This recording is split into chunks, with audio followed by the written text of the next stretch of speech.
మీరు కాంగ్రెస్ వ్యవహారం కూడా ఒకసారి చూడండి, రేవంత్ రెడ్డి గారి వ్యవహారం కూడా చూడండి. నిన్నగాక మొన్న సోనియా గాంధీ గారి మీద, రాహుల్ గాంధీ గారి మీద ఈడీ వాళ్ళు ఛార్జ్ షీట్ వేసిండ్రు.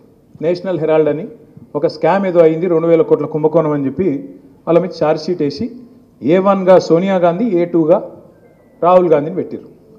మొత్తం దేశమంతటినేమో కాంగ్రెస్ ఏడాడుందో అక్కడ లొల్లి చేసిండ్రు. బీజేపీని, మోడీని తిట్టుకుంటూ బయటకు వచ్చి నిరసనలు చెప్పారు.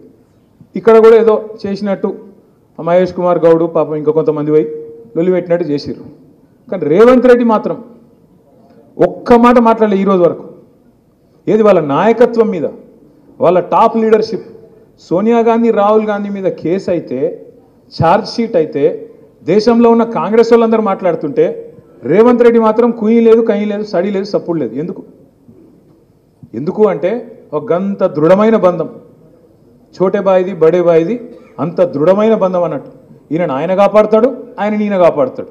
సెంట్రల్ యూనివర్సిటీ భూముల్లో బుల్డోజర్లు పంపిండు రేవంత్ రెడ్డి, అక్కడ జింకలు చంపుతుండు అని చెప్తే నేను ప్రధానమంత్రి గారిని అడిగిన, అయ్యా ప్రధానమంత్రి గారు, నీకు సంవత్సరానికి ఒకసారి యాదికి వస్తుంది తెలంగాణ.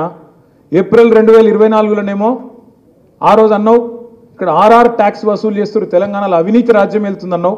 సంవత్సరం అయిపోయింది, యానివర్సరీ కూడా అయిపోయింది, మరి ఇంతవరకు దాని మీద ఏం కార్వాయి లేదు, దాని మీద ఏం సడి సప్పుడు లేదు, ఓ కేసు లేదు.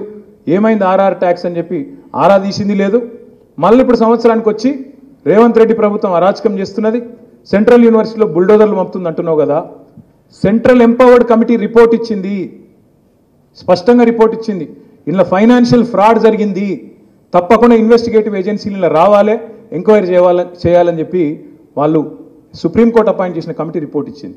మరి రిపోర్ట్ నీ కాడు ఉంది కదా, వెంటనే ఇప్పుడే CBIనో CVCనో వెంటనే పంపి, నిజంగా నువ్వు రేవంత్ రెడ్డి ఒకటి కాకపోతే ఇన్వెస్టిగేషన్ చెయ్యి అని అడిగిన, సప్పుడు లేదు.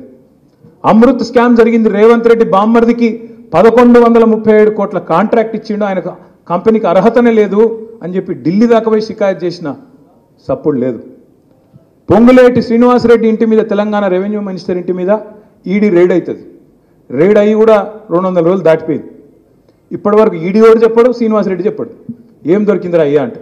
టీవీలలో మాత్రం స్క్రోలింగ్లు వచ్చినాయి, కౌంటింగ్ మెషిన్లు పోతున్నాయి, బాగా పైసలు దొరికినాయని వచ్చినాయి. ఏం దొరికిందో పరమాత్మకే తెలియాలి. ఇదంతా ఎందుకు చెప్తున్నా అంటే, 2 పార్టీలు తెలంగాణలో మాత్రం దొందే, ఇద్దరు ఒకటే. తెలంగాణ ప్రజల ప్రయోజనాలు వాళ్ళకి పట్టాయి, తెలంగాణలో ప్రజా పోరాటాలు వాళ్ళకి ఇష్టం లేదు.